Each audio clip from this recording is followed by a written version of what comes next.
Bienvenue sur l'échiquier international, le premier numéro de l'émission qui décrypte le mouvement stratégique et les enjeux globaux au cœur de l'actualité mondiale. Chaque semaine, plongez dans le coulisses de la diplomatie et explorez avec nous les dynamiques de pouvoir qui façonnent notre monde. La thématique de cette tranche spéciale est l'analyse de la communication en politique étrangère. Regard sur l'influence du Hamas Israël sur l'opinion publique internationale.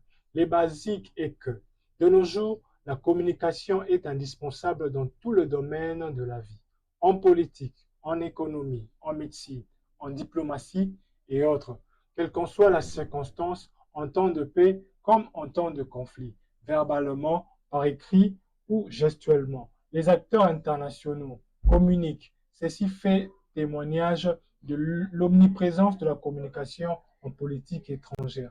Elle est pour un acteur international, c'est que le sang dans le corps humain. Si, lors de la guerre de Péloponnèse, Sparte ne s'était limité qu'à combattre et imposer sa loi sur Athènes, aujourd'hui, l'Israël ne se contente pas que de frapper et imposer sa loi sur Gaza, mais aussi de convaincre l'opinion publique du bien fondé de frappe.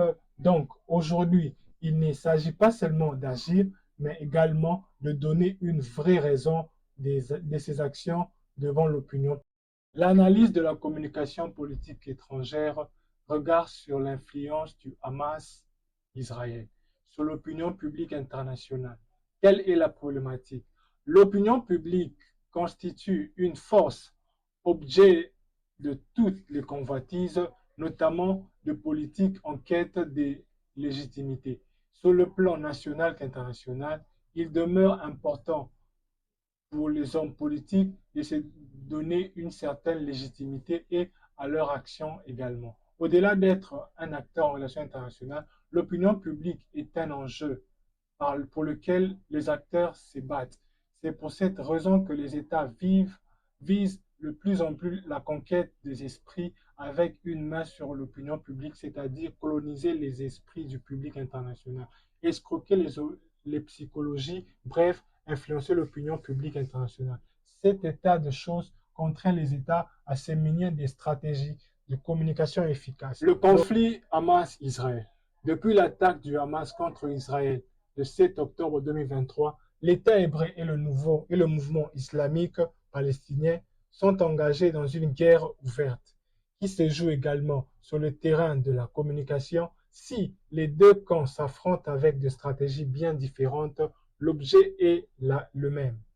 Projeter une image de confiance sans faillir et ranger l'opinion publique internationale à sa cause. Pour mieux influencer l'opinion publique, le Hamas et Israël ont recouru à la désinformation, mésinformation, propagande, l'intoxication. La jeune fille manque d'oxygène, mais elle a plutôt donné le masque à son frère pour qu'il puisse respirer et elle meurt en le tenant.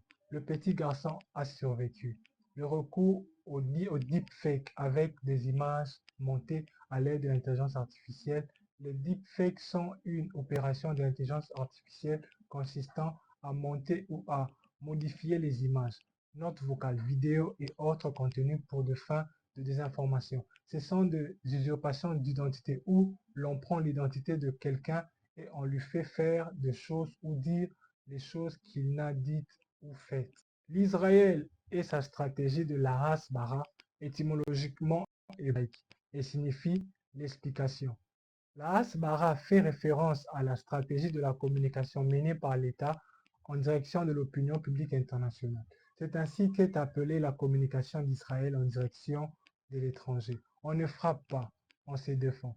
Benjamin Netanyahou a même employé l'expression vengeance puissante, laissant entrevoir une application rigoureuse de la loi du talion. Œil pour œil, dent pour dent. Livre Pentateuque d'Exode, chapitre 21, le verset 23 au verset 25. Il s'agit de justifier ses actions. La Hasbara s'essuie à cheval entre la diplomatie publique et la propagande.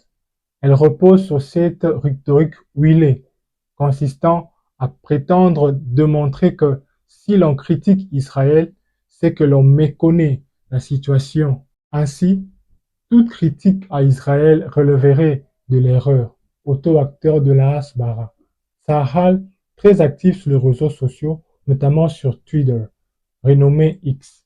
L'armée israélienne produit une importante quantité de ressources et d'informations sur la guerre qui l'oppose au Hamas. Le compte Twitter de l'armée israélienne est décliné en 7 langues, en hébreu, anglais, français, espagnol, mais aussi russo, farsi et arabo.